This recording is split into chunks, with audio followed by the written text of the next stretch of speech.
57/20. اس کے بعد یہ اگلی سورہ النحل کی آیت ہے کہ واللہ خلق ثم یتوفاکم ومنکم من یرید الی اجل العمر، کہ یہ جو اللہ تعالیٰ نے جو تخلیق کی ہے اور وہ جو ہے وہ آپ کو موت بھی دیتا ہے، تو Allah has created take you mature age, کہ وہ جب آپ گریجولی ایک میچور ایج پہ جاتے ہیں، پھر جو انسان کی صلاحیتیں ہیں human faculties are fully developed, ایک میچور ایج پہ جا کے وہ تمام صلاحیتیں وہ ساری بیدار ہو جاتی ہیں، مکمل ہو جاتی ہیں، اور اس کے بعد پھر اولڈ ایج شروع ہوتی ہے کہ جب انسان کی میموری اور اس کو بھولنے کی عادت آ جائے گی. یہ بھی سائنس کا اس کے بارے میں ہم ورژن بھی دیکھتے ہیں. تو یہ پھر یہاں پہ یہ کہا ہے کہ once known doesn't help to you recollect، وہ چیزیں آپ کو بھولنا شروع ہو جاتی ہیں. اور آخر پہ پھر وہ یہ کہا ہے کہ اللہ has knowingly devised measures of all things، کہ اللہ تعالیٰ نے ان تمام چیزوں کے قوانین لاز بنا دی. جیسے ہم کہتے ہیں اللہ تعالیٰ ہر چیز پر قادر ہے، تو قادر سے مراد یہ ہے کہ اللہ تعالیٰ نے وہ قوانین اس کائنات کے بنا دیے. اور ایک اور جگہ آیت آتی ہے کہ تم جب بھی جاؤ ان قوانین میں تبدیلی نہیں دیکھو، کہ اللہ تعالیٰ نے قوانین بنا دی، ان قوانین میں کوئی تبدیلی نہیں ہے. کہ وہ خدا جو اس کائنات کو نتھنگنیس سے کریٹ کرتا ہے، نتھنگنیس سے کریٹ کرتا ہے. جب وہ کریٹ کر رہا ہوتا ہے اس وقت وہ اس تخلیق کے مراحل میں اس کے قوانین وہ فکس کر دیتا ہے. اس فکسیشن کے بعد اب ان قوانین میں کوئی چینج نہیں ہے، کہ جب اس نے گریویٹیشنل فورس ایک بنا دی 9.8 میٹر پر سیکنڈ ہے، وہ بنا دی تخلیق کے وقت، اب اس میں چینج نہیں ہے کوئی، وہ بالکل چلے گی. اور اس کی وہ یہاں پہ آیت میں نہیں رکھی، اس کی بڑی اچھی اگزامپل ہے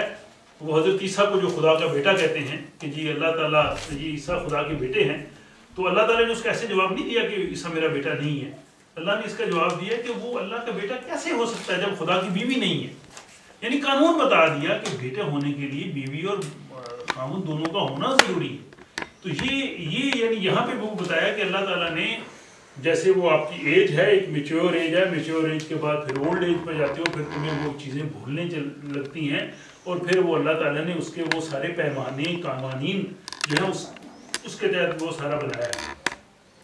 اس کے بعد یہ سورہ حج کی آیت ہے. یہ دو آیات میں نے لی ہیں جو ایمبریالوجی اور انسان کی کریشن سے ریلیٹڈ ہیں. ہم نے ایک نشست کی تھی جس میں انسان کی تخلیق کے بارے میں اور ایمبریالوجی کی ساری آیات تھی. چونکہ وہ از خود ایک بہت بڑا ٹاپک ہے تو وہ ساری آیات تو ہم لے نہیں سکتے، لیکن یہ آیت انسان کی تخلیق کے بارے میں اور ان لوگوں کو مخاطب کیا گیا ہے کہ جو سمجھتے ہیں کہ یہ کائنات ایسے ہی بن گیا یا خدا اس کا کریٹر نہیں ہے. اور اس طرح کی آیات کو دیکھیے کہ وہ شروع سے وہ یا ایھا الناس سے وہ لوگوں سے مخاطب ہوتا ہے، کیونکہ کئی جگہ قرآن نے مسلمانوں اور مومنین سے خطاب کیا ہے، لیکن یہ پوری کائنات سے، تمام انسانوں سے، جو مرضی ان کا مذہب ہو، جہاں ان کو سب کو مخاطب کر کے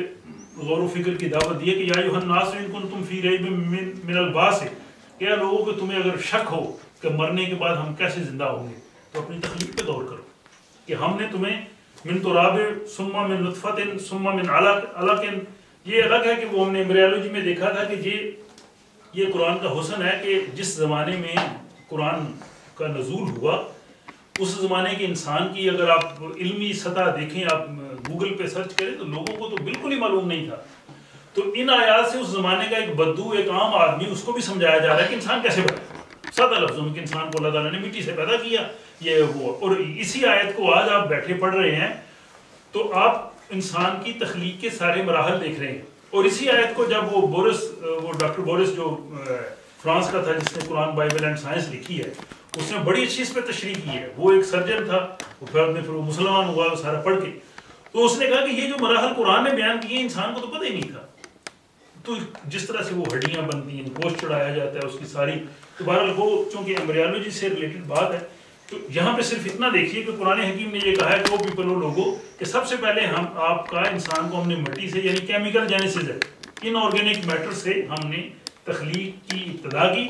اور پھر اس سے آیا بایولوجیکل جینیسس، کیا وہ زندگی کی ابتدا ہوئی، اور اس کو ہم نے سنگل سیل، وہ آگے بھی آیتیں آ رہی ہیں آج کل کے تراجم میں، انہوں نے اس کو زائگوٹ سنگل سیل ترجمہ لیا ہے. بالکل زائگوٹ سے ہم نے اس کی تخلیق شروع کی، اور پھر وہ ہینگنگ ماس تھا رحم مادر میں، اور پھر وہاں سے وہ فیٹس بنا اور فیٹس کی ڈیولپمنٹ ہوئی اور پھر جو ہے وہ انفینٹ اور اس کی وہ نرشمنٹ کے اور سارے پروسیس دیکھ کے تو پھر بھی خدا کہتا ہے کہ کیا تم اس پہ ابھی بھی غور نہیں کرتے کہ یہ کس طرح سے انسان کی یہ ساری تخلیق آئی. اور یہ بھی سورہ نساء کی بات جو بھی میں کہہ رہا تھا کہ وہ سنگل سیل یا ایھا الناس اتقوا اللہ رب الذی خلقکم من نفس واحدہ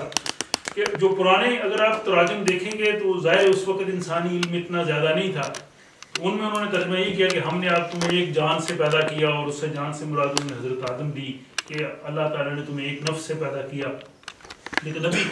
جو ہی انسانی علم بڑھتا جاتا ہے کائنات کی وسعت ہوتی ہے انسان کے علم میں اضافہ ہوتا ہے اور قرآن جو کہتا ہے اس پہ غور کرو فکر کرو تدبر کرو سوچو تو اسی چیز کو دیکھ کے آج کی وہ قرآن کہتا ہے کہ ہم انفس و آفاق میں آپ کو اپنی نشانیاں دکھاتے چلے جائیں گے کہ جو یعنی انسان آج کے دور میں آج سے جو پہلا جو زمانہ تھا وہ اپنے علم کے اپنے فہم کے مطابق ان چیزوں کو سمجھیں گے. وہ قرآن حکیم میں دو طرح کی ہمیں آیات ملیں گی. ایک وہ آیات ہے محکمات قرآن کہتا ہے جو آپ کی عملی زندگی کے بارے میں آپ کو ہدایات دی گئی ہیں یہ آپ نے کرنا ہے یہ نہیں کرنا یہ حلال ہے یہ حرام ہے. وہ ہر دور کے تراجم میں بالکل سمپل ہے سادہ ہے اس میں کوئی مشکل نہیں جو مرضی آپ ترجمہ اٹھا کے پڑھیں کہ نماز پڑھو یہ چیزیں حرام ہیں یہ رشتے حرام ہیں حج کرو رمضان کے روزے وہ بالکل سمپل ہے. لیکن جو متشابہات کی آیات ہیں جو غور و فکر انسان کو دیتی ہیں وہ جو انسانی علم بڑھتا ہے وہ کہتے ہیں کہ ہم انفس و آفاق میں آپ کو نشانیاں دکھاتے چلے جائیں گے. اور جو خدا کا آخری پیغام ہے اس کو ہونا ہی ایسے چاہیے تھا کہ اگر وہ نالج اگر آج سے 1400 سال جو پہلے آیا انسان اگر اس کے لیول کا ہوتا تو آج ہم بیٹھے ہمارے لیے یہ ہوتا کہ یار ہمارے اس میں کیا غور و فکر ہے. لیکن آج کے انسان بھی جب اس پہ غور کرتا ہے اس کو واقعی لگتا ہے کہ یہ اللہ کے الفاظ ہیں اور آج سے میرا خیال اگر ہزاروں سال بعد دنیا رہی اگر وہ ان آیات کو پڑھ رہے ہوں گے تو وہ اپنے لیول پہ اس کو سمجھ رہے ہوں گے کہ خدا نے کس طرح کائنات بنائی ہے. تو یہاں پہ انہوں نے یہی تراجم کیا کہ ہم نے انسان کو سنگل سیل سے کریٹ کیا ہے کہ خلق من نفس واحدہ. اور سائنس کی تھوڑی بھی یہی آتی ہے کہ جب بھی زندگی کی ابتدا ہوئی کیمیکل جینیسس کے بعد جب بایولوجیکل جینیسس ہوا تو سنگل سیل تھا سنگل سیل وہ کسی طرح سے اس کی ڈویژن ہوئی 2 سیل بنے اور پھر لائف شروع ہو گئی. تو قرآن نے وہ یہیں پہ ہمیں وہ فکر دی ہے اسی چیز کی سورہ نساء کی بالکل ابتدا میں. اب سورہ یاسین کی یہ آیت اس میں بھی انسان کی تخلیق کے بارے میں کہا گیا ہے کہ انسان whom we give long life جن کو لمبی زندگی دیتے ہیں we cause him to degenerate کہ ظاہر جب وہ لمبی زندگی ہوتی ہے اس کے بعد پھر چائلڈ اس کے بعد جو ہے وہ اس کی جو اسٹرینتھ ہے ڈیکمپوزیشن ہے وہ شروع ہو جاتی ہے. اور اس کے بعد پھر وہ کہا ہے کہ افلا یعقلون کیا تم سوچتے نہیں ہو. یعنی قرآن تو بار بار کہتا ہے سوچو آگے بڑھو. یعنی وہ جو پیغام دیا ہے اس سے کہیں آگے انسان کو لے کے جانا چاہتا ہے انسان کو وہاں تک محدود نہیں رکھتا کہ ہر آیت کے جو بھی اس طرح کی آیات ہیں ان کے آخر میں آپ دیکھیں گے.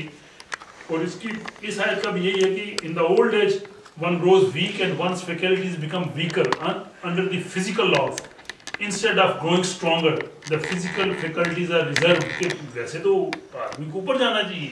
لیکن دا ٹائم آتا ہے کہ پھر اس کی فزیکل فیکلٹیز جو ہیں وہ نیچے جانا شروع ہوتی ہیں. اور یہی ہمارا آج کا موضوع تھا. اب پھر وہ دوبارہ